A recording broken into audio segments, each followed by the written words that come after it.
हमारे देश की सबसे खूबसूरत भाषा उर्दू के प्रचार प्रसार के लिए आज महाराष्ट्रीय अल्पसंख्यक सर्वांगीण विकास संस्था की ओर से एवं national council for promotion of Urdu language यानी राष्ट्रीय उर्दू भाषा विकास परिषद के सहयोग से नागपुर सदर स्थित मुस्लिम लाइब्रेरी हॉल में एक दिन का स्टेट सेमिनार रखा गया।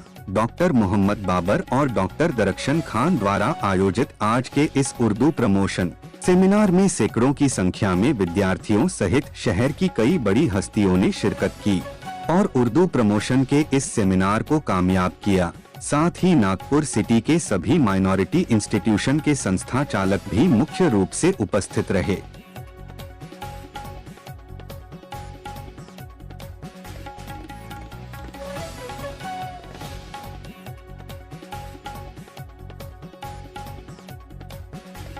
आज का जो सेमिनार रखा गया है उर्दू लैंग्वेज का, मुख्य मकसद है कि उर्दू लैंग्वेज को प्रमोट करना।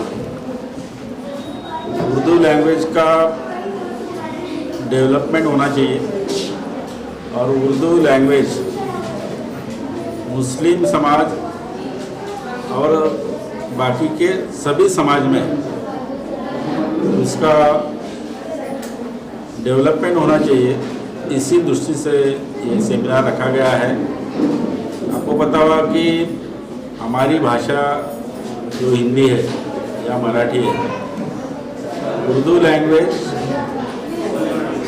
इस भाषा को एक अच्छी जबान के रूप में उच्चारा जाता है और उर्दू शब्द, उर्दू भाषा एक हमारी देश की एक अच्छी भाषा है और इसका मुझे लगता है इसका प्रमोशन होना चाहिए। इस प्रमोशन के रूप में मुझे लगता है आज का ये सेमिनार रखा गया है। मैं सबसे पहले तो इसके आयोजकों को इसकी मुबारकबाद देता हूँ कि उन्होंने इस बात का इम्पोर्टेंस समझा कि उर्दू लैंग्वेज का प्रमोशन किया है, क्योंकि जब राष्ट्रभाषा की बात हो रही थी संविधान सभा में तो दो ही भाषाओं पर बात हो रही थी, या तो उर्दू या हिंदी, लेकिन हमने हिंदी चुना। इससे उर्दू भाषा का महत्व हम समझ सकते हैं। लेकिन धीरे धीरे उर्दू भाषा या अल्पसंख्यकों की भाषा हो गई और हमने उसको उस तरह से पुकारना शुरू किया। अब आर्टिकल 29 जो है कॉन्स्टिट्यूशन का, वो कहता है कि जो भारत के भाषिक अल्पसंख्यक हैं उनको अपनी भाषा का संवर्धन करने का पूरा अधिकार है।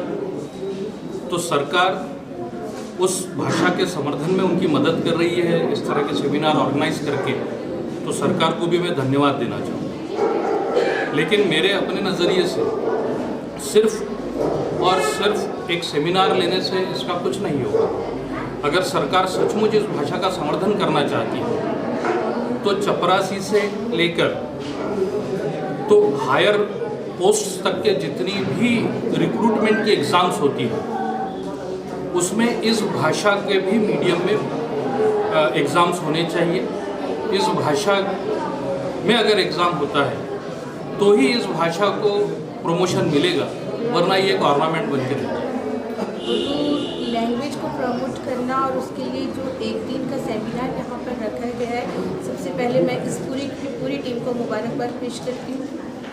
और उर्दू सर ने जैसे कि अभी बताया कि उर्दू किसी माइनॉरिटी या मुस्लिम की ही लैंग्वेज नहीं है, बल्कि उर्दू ये हमारे हिंदुस्तान के लिए चुनी गई एक लैंग्वेज है संविधान में, और उसको बढ़ावा देना हम लोगों का अव्वली फ़र्ज़ है। उर्दू का ये सेमिनार सिर्फ एक रोज़ा सेमिनार होकर महदूद नहीं रह जाएगा।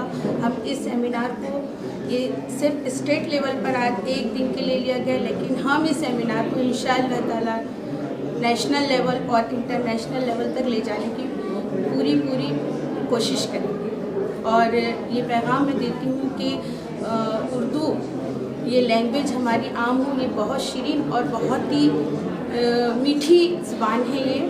और हर, जैसे कि इस्लाम में बताया गया है कि हर मर्द और औरत को इल्म हासिल करने का पूरा अख्तियार है, पूरा हक है। तो ये उसकी छोटी सी कोशिश है, लेकिन हम सब हमारे यहाँ पर डाइस पर मौजूद तमाम लोगों से मेरी यही इल्तिजा है कि हम इसको इंशाल्लाह इंटरनेशनल लेवल तक लेके जाएं। देखिए, ये जो सेमिनार आप देख रहे हैं कि ये स्टेट लेवल सेमिनार है। हमारी इच्छा है भविष्य में हम नेशनल लेवल पे इस टाइप के सेमिनार ऑर्गेनाइज करना चाहते हैं। और नेशनल लेवल के सेमिनार करने से जो बड़े बड़े वक्ता दूसरे स्टेट से यहाँ आएंगे तो उनसे ज़रूर हमारे माइनॉरिटी के बच्चों को कुछ ना कुछ हासिल होगा। उनके मार्गदर्शन से निश्चित रूप से कुछ ना कुछ सीखेंगे। आपकी संस्था द्वारा ऐसा आप क्या आगे इन्वेंशन करेंगे कि जिसमें मुस्लिम लड़कियों के अलावा अदर कास्ट की भी लड़कियां या लड़के आपसे ज़्यादातर जुड़े और उर्दू लैंग्वेज का प्रमोशन हो? नहीं, उर्दू लैंग्वेज तो एक अपनी जगह है ही, लेकिन हमारा आगे यही मकसद है कि जिस तरीके से ओबीसी समाज को 50% स्कॉलरशिप मिलती है तो उनको भी 100% स्कॉलरशिप मिले। और ये जो एजुकेशन फील्ड से सभी समाज के लोग जुड़े और सेमिनार राष्ट्रीय स्तर पर, अंतर्राष्ट्रीय स्तर पर और विभिन्न कार्यक्रमों में अगर वो भाग लेते हैं तो निश्चित रूप से इसमें सभी समाज का फ़ायदा होगा। हमारा उद्देश्य भी यही है कि मुस्लिम माइनॉरिटी के साथ साथ दूसरे स्टूडेंट्स भी इसमें रुचि लें और वो भी इसको सीखें और दूसरों को भी इसका संदेश